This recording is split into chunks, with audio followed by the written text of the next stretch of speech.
a un bond de 20 sur la taxation du bois d'œuvre canadien. Avec tous les défis que l'industrie forestière a par ces temps-ci, ça en met encore une couche de plus. Le marché canadien, par la force des choses, les prix vont augmenter partout. Même avant la saga des tarifs douaniers de Donald Trump, le bois canadien était taxé à la frontière. On parle de la taxe anti-dumping et des droits compensatoires. Ils passeront de 14 à 34 dès septembre. On peut se demander justement quels seront les impacts sur le bois canadien au Québec, mais aussi dans la région du Saguenay-Lac-Saint-Jean. Ça voudrait dire qu'une diminution de l'activité économique dans ce secteur-là, diminution des emplois, fermeture temporaire ou réorganisation permanente. Parce que ça l'implique, c'est que c'est de l'argent qui est mis en fiducie aux États-Unis que les compagnies n'ont pas accès. C'est de l'argent qui n'est pas disponible pour investir dans nos industries.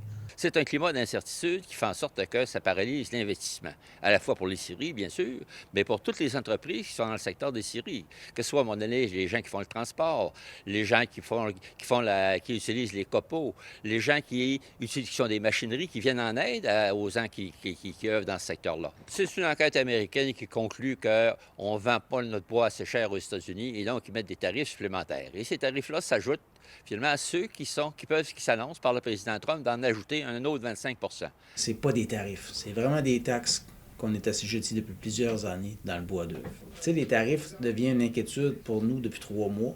Puis même si présentement on n'en a pas, on ne sait pas du jour au lendemain si on peut en avoir.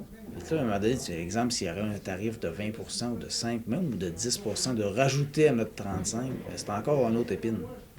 Fait que, il va falloir à un moment donné que les tarifs, comme les taxes, ça arrête ou qu'on s'ajuste. Bien, l'opportunité serait bonne de réorienter, soit faire la troisième transformation. Tout est mis sur la table, mais des choses comme ça prend de l'investissement, ça prend des sous. Un programme d'accès aux liquidités organisé par le gouvernement fédéral, mis de l'avant par le gouvernement fédéral, et ça va faire en sorte que notre industrie va pouvoir respirer, puis à revoir leurs actifs qui sont pris d'autre part aux États-Unis présentement. Donc oui, je suis assez confiant qu'encore une fois, on va passer au travers et on va s'ajuster. Le gouvernement du Québec a annoncé la semaine dernière que le projet de loi de la réforme du régime forestier devrait être déposé sous peu. Il faut se dire que l'industrie forestière attend cette réforme depuis plusieurs mois. À Saguenay, Étienne Ouellette pour Nouveau Info.